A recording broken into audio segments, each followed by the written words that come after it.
Evening children. उम्मीद करते हैं आप सभी लोग अच्छे होंगे। मेरी तबीयत आज थोड़ी नासाज है, लेकिन फिर भी प्रोनाउन हम लोगों ने पढ़ चुका है। प्रोनाउन के सारे रूल्स हम लोगों ने पढ़ा है, कहाँ कैसे यूज किए जाते हैं। और उसके बाद हम लोग कुछ स्पॉट करेंगे, कुछ एरर्स, कुछ गलतियों को देखेंगे जो हमारे परीक्षाओं में आती हैं। किस तरह से गलतियां आती हैं और किस तरह से उनको हम लोग ठीक करते हैं। मतलब प्रोनाउन के चैप्टर में आज देखते हैं, प्रोनाउन का ही केवल एरर होगा, वो देखेंगे। तो उस क्रम में हम लोग ये देखिए 5 सेंटेंस मैंने यहाँ लिख रखा है। पहला है, the front page story was about a school girl. किसी अखबार में या किसी मैगजीन में एक स्कूल गर्ल की फ्रंट पेज स्टोरी थी। फ्रंट पेज स्टोरी का कहने का मतलब कि सामने वाले पन्ने पे रिपोर्ट की गई कोई स्टोरी। तो कहता है, the front page story was about a school girl that had hurt herself while saving a child in an accident. मतलब एक एक्सीडेंट में एक बच्चे को बचाने के दौरान एक लड़की जिसने अपने आप को घायल कर लिया था, उसका फ्रंट पेज स्टोरी है। तो इसमें देखिए 3 पार्ट, एक पार्ट ये, दूसरा पार्ट ये और तीसरा पार्ट ये है। और एक पार्ट है नॉट एरर, मतलब कोई एरर नहीं है, ये है। तो इसमें देखिए कहाँ गलती है। तो देखिए हम लोग लिख किसके रहे, किसके लिए, सब्जेक्ट हमारा क्या है, स्कूल गर्ल। स्कूल गर्ल एक पर्सन है, और पर्सन के लिए हम लोग जो प्रोनाउन लगाते हैं वो क्या लगाएंगे, हु। तो यहाँ गलती थी फर्स्ट पार्ट। तो ये होगा, the front page story was about a school girl who had hurt herself while saving a child in an accident. दूसरा देखिए, the last thing that the fond mother gave her only son was his blessing. वह आखिरी चीज जो प्रिय मां दे सकती थी, वह आखिरी चीज जो प्रिय मां ने दिया अपने केवल एकमात्र पुत्र को, वह था उसका आशीर्वाद। तो यहाँ पे सब्जेक्ट के रूप में क्या है, फॉन्ड मदर, प्रिय मां।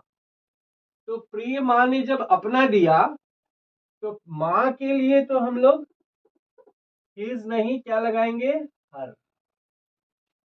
तो ये सेकंड पार्ट में गलती थी। थर्ड सेंटेंस देखते हैं, it is not I who is to blame. वो मैं नहीं हूं जिसे दोषारोपित करना चाहिए। तो यहाँ पे गलती कहाँ है, थोड़ा देखिए। वर्ब की भी गलती हो सकती है। तो देखिए वर्ब की ही गलती इसमें है। इट इज नॉट आई, वह मैं नहीं हूं।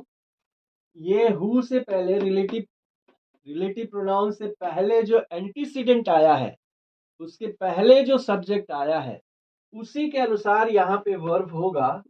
अर्थात यहाँ पे एम होना चाहिए। It is not I who am to blame. ये सेंटेंस इस तरह से होना चाहिए।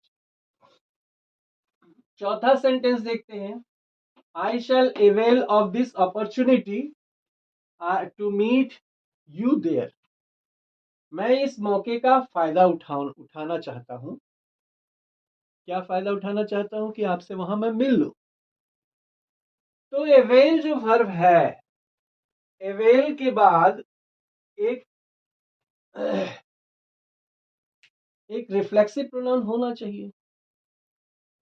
ये हमने पहले पढ़ाया है। तो आई के अनुसार यहां पे avail my self, avail my self of this opportunity to meet you there. मैं इस मौके का, अपने आप को इस मौके का फायदा देना चाहता हूं कि मैं आपसे वहां मिल लूं। पांचवा सेंटेंस देखिए, put you in my position and you will realize the problems faced in my profession। अपने को तुम मेरे स्थान पे रखो और तब तुम्हें एहसास होगा कि मेरे प्रोफेशन में, मेरे इस पेशे में क्या समस्याएं हैं। तो पुट के बाद ये यू नहीं, put your self, put your self in my position. अपने आप को तुम मेरे स्थान पे रखो, तब तुम्हें एहसास होगा कि मेरे प्रोफेशन में, मेरे पेशे में क्या परेशानियां हैं। तो इस तरह से एरर्स आते हैं और उन एरर का करेक्शन करना होता है, उसको स्पॉट करना पड़ता है। नेक्स्ट कुछ सेंटेंस देखते हैं।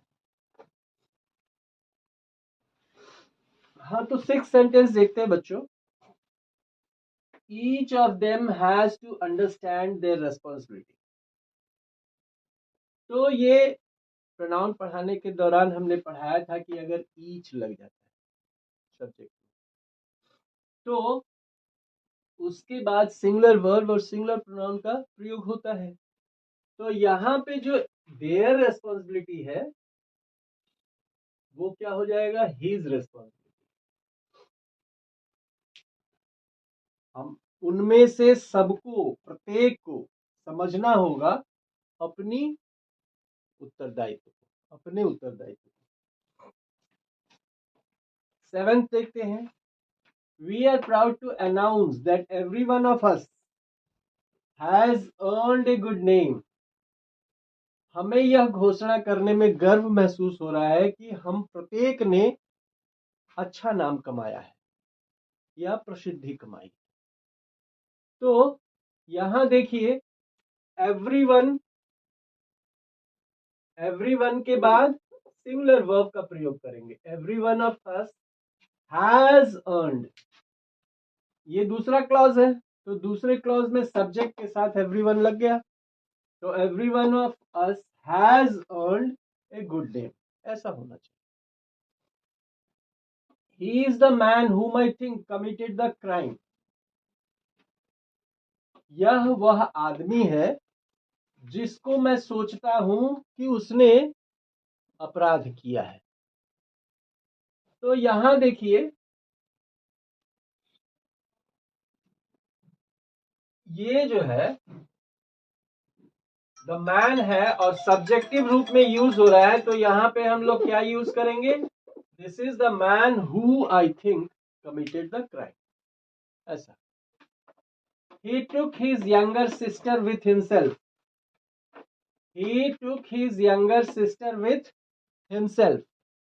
With क्या है, प्रीपोजिशन है। तो प्रीपोजिशन के बाद प्रीपोजिशन का ऑब्जेक्ट आता है और ऑब्जेक्टिव फॉर्म में आता है, ना कि वो रिफ्लेक्सिव फॉर्म में आता है। तो यहाँ पे विथ के साथ हिम ही होगा। He took his younger sister with him। Next sentence देखते हैं। द कंपनी इज इन डेप्ट। कंपनी कर्ज में है। And has been unable to pay their employees' salaries for the past 6 months। Company कर्ज में है और अपने कर्मचारियों के तनख्वाह देने के अयोग्य है पिछले 6 महीने से।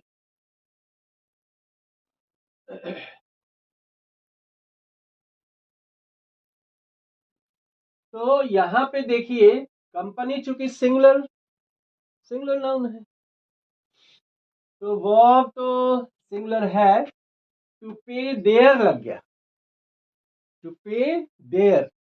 और कंपनी चूंकि सिंगुलर है तो यहां पे देयर के जगह पे क्या होगा, इट्स होगा।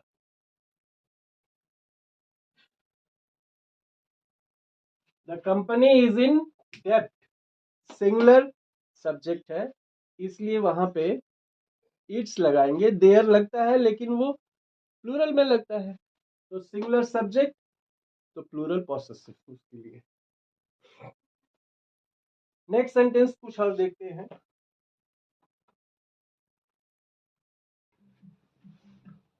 तो ये 11 सेंटेंस देखते हैं। कहता है the company has appointed consultants to help them to increase its revenue and improve its financial position. Company ने कुछ परामर्शदाताओं को नियुक्त किया है कि वो रेवेन्यू बढ़ाने में और उनकी फाइनेंशियल पोजीशन को सुधारने में उनकी मदद करें। तो इसमें देखिए गलती कहाँ है। एक सेंटेंस इसी तरह का करवा चुके हैं, उसमें हमने बताया था कि कंपनी जो है वो सिंगुलर नाउन है। तो कंपनी सिंगुलर नाउन है, तो यहाँ पे to help it to increase its revenue and improve its financial position. To help it, company के लिए हम लोग क्या लगाएंगे, इट। सिंगुलर नाउन है तो सिंगुलर। दूसरा सेंटेंस देखते हैं। You cannot change people but you can definitely change own. आप लोगों को नहीं बदल सकते लेकिन निश्चित रूप से आप अपने को बदल सकते हैं। तो किसके लिए अपने कहा जाता है, यू के लिए कहा जा रहा है, तो यू के लिए यहां पे योर सेल्फ लगाएंगे। Your self. तो आप लोगों को नहीं बदल सकते परंतु निश्चित रूप से आप अपने आप को बदल सकते हैं, योर सेल्फ होना चाहिए। Even those which have no previous work experience have applied for this job. जिनको पहले से इस काम का अनुभव नहीं है उन लोगों ने भी इस काम के लिए अप्लाई किया है। तो इवन दोज, ये विच, हम तो पर्सन की बात कर रहे हैं ना, तो पर्सन की बात कर रहे हैं तो यहाँ पे क्या होना चाहिए, हु। विच का प्रयोग गलत है। Even those who have no previous work experience have applied for this job, ऐसा होना चाहिए।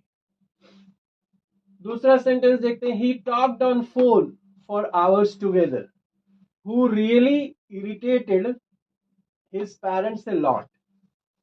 वह फोन पे घंटों बात करता है। वह उसके माता पिता को उससे बहुत परेशानी होती है, बड़ा इरिटेशन होता है। तो हम बात किसकी कर रहे हैं, टॉकिंग ऑन फोन की। तो टॉकिंग ऑन फोन के लिए यहाँ पे क्या होना चाहिए, हु नहीं विच। भाई हु रहेगा तब तो ही के लिए हो गया ना हु, लेकिन ही से परेशानी नहीं, उसके बात करने से परेशानी है, तो विच होना चाहिए। Instead of laying of the workers, the company decided to ask them to avail voluntary retirement। मतलब कर्मचारियों को यूं ही छोड़ देने से छोड़ देने के बदले कंपनी ने निर्णय लिया कि वो उनसे कहे कि वो स्वेच्छा से अवकाश प्राप्त कर ले, वो स्वेच्छा से कार्य मुक्ति ले ले। तो अवेल के बाद भाई रिफ्लेक्सिव प्रोनाउन होना चाहिए, टू अवेल themselves, क्योंकि वर्कर के लिए कह रहे हैं ना, to avail themselves of voluntary retirement. तो यहाँ पे themselves ऑफ होना चाहिए। तो कुछ और सेंटेंस करते हैं। 16th सेंटेंस देखिए, the two sisters shouted at one another in public. दो बहनों ने एक दूसरे पे, पब्लिक में ही एक दूसरे पे साउट करने लगी, एक दूसरे से झगड़ा करने लगी, एक दूसरे को चीख चीख के कुछ कहने लगी। तो यहाँ पे गलती देखिए, क्या गलती है बताइए। यहाँ पे सब्जेक्ट क्या है, टू सिस्टर्स। कितने बहनों की बात हो रही है, दो ही बहनों की बात हो रही है। तो यहाँ जो वन अनदर है, वन अनदर का प्रयोग हम लोग कहाँ करते हैं, जब दो से अधिक की बात हो और दो की बात हो तो each other, at each other.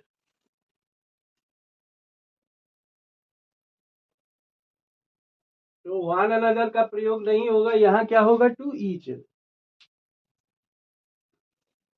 दूसरा सेंटेंस देखते हैं, Mrs Pratap being a good teacher she selected for the national award. Mrs Pratap एक अच्छी शिक्षक होने के कारण उनका चुनाव नेशनल अवार्ड, राष्ट्रीय पुरस्कार के लिए हुआ।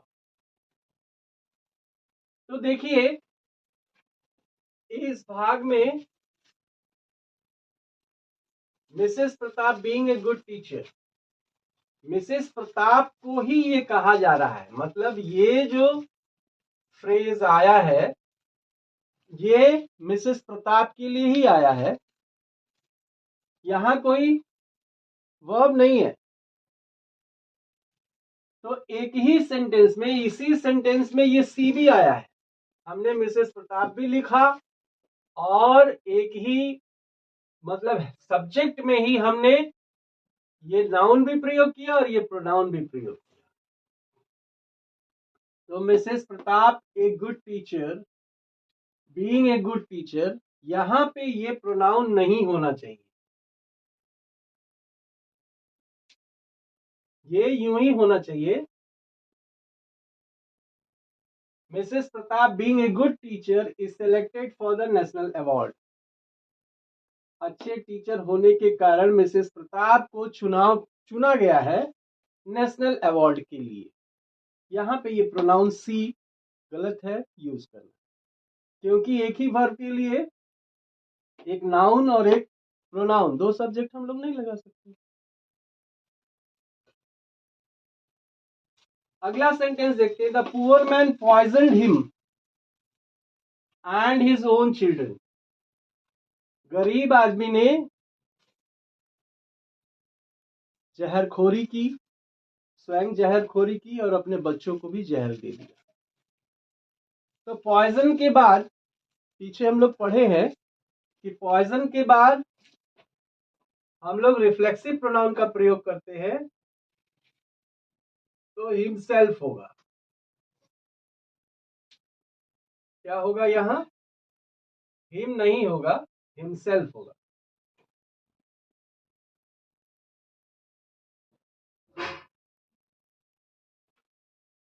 तो ये सेंटेंस होना चाहिए, the poor man poisoned himself and his own children. गरीब आदमी ने स्वयं जहर खाया और अपने बच्चों को भी खिलाया। इट वॉज 19th सेंटेंस देखते हैं, it was in 2006 that we first flew to the USA। वो साल 2006 था जब हम लोग पहली बार यूएसए के लिए उड़ान भरे। तो यहाँ पे ये 2006 जो है ये समय बता रहा है, तो समय बता रहा है तो यहाँ पे हम लोग दैट नहीं, क्या लगाएंगे, when. It was 2006 when we first flew to the US, United States. अगला सेंटेंस देखते हैं, I was driving under the bridge as a football hit my window. मैं एक पुल के नीचे अपनी गाड़ी ड्राइव कर रहा था, उसी समय फुटबॉल आके मेरे विंडो से टकराई। तो समय बता रहा है, तो समय बताने के लिए यहां पे एज नहीं व्हेन का प्रयोग करेंगे। कुछ और सेंटेंस देखते हैं।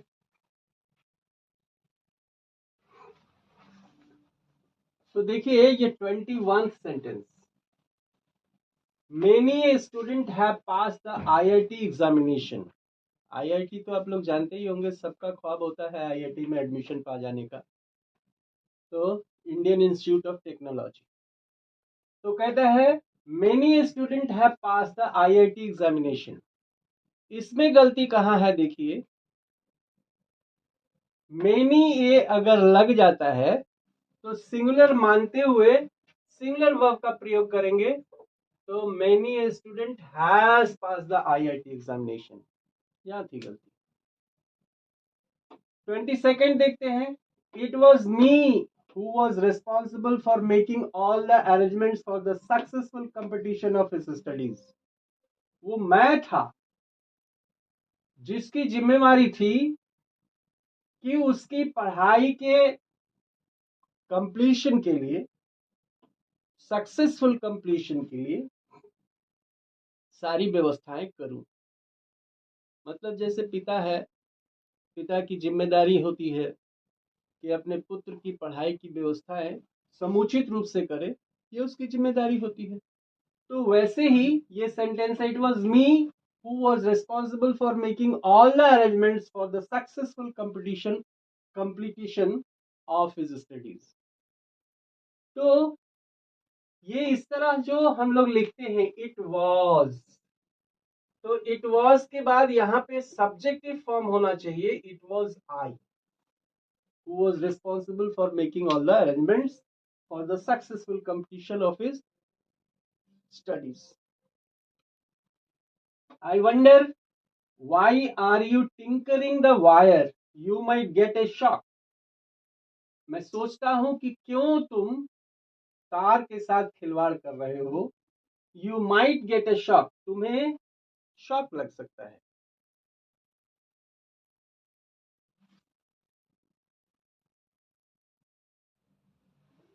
तो ये sentence I wonder why are you tinkering with the wire, you might get a shock। मैं सोचता हूं कि तुम तार के साथ खिलवाड़ क्यों कर रहे हो, तुम्हें एक शॉक लग सकता है। तो इस सेंटेंस को देखिए, ये इंट्रोगेटिव सेंटेंस तो नहीं हो सकता। बीच में एक इंट्रोगेटिव सेंटेंस कैसे आ जाएगा, इंट्रोगेटिव है ये मुझे कैसे पता चला। देखिए WH वर्ड के बाद हेल्पिंग वर्ब, तो WH वर्ड के बाद हेल्पिंग वर्ब अगर आ जाता है उसके बाद सब्जेक्ट आता है तो ये इंट्रोगेटिव सेंटेंस हो जाता है। जबकि हमें इसे क्यों से प्रयोग करना है कि मैं सोचता हूं कि क्यों तुम, एक कंजंक्शन की तरह यूज करना है। तो यहां पे ये why you are tinkering with the wire, you might get a shock। अब ये सेंटेंस है। अगला देखते हैं, John I and Hari have finished our studies. John, मैं और हरी अपनी पढ़ाई खत्म कर चुके हैं। सब कुछ ठीक है, लेकिन यहां पे देखिए थर्ड पर्सन हमको क्या अप्लाई करना चाहिए, 231 रूल, 231 मतलब सेकंड पर्सन पहले, उसके बाद थर्ड पर्सन, उसके बाद फर्स्ट पर्सन। तो सेकंड पर्सन तो है नहीं, यहां सेकंड पर्सन नहीं है तो थर्ड पहले उसके बाद फर्स्ट। तो ये भी थर्ड है, ये भी थर्ड है और ये फर्स्ट है। तो ये होना क्या चाहिए, Ram, John, Hari and I. John,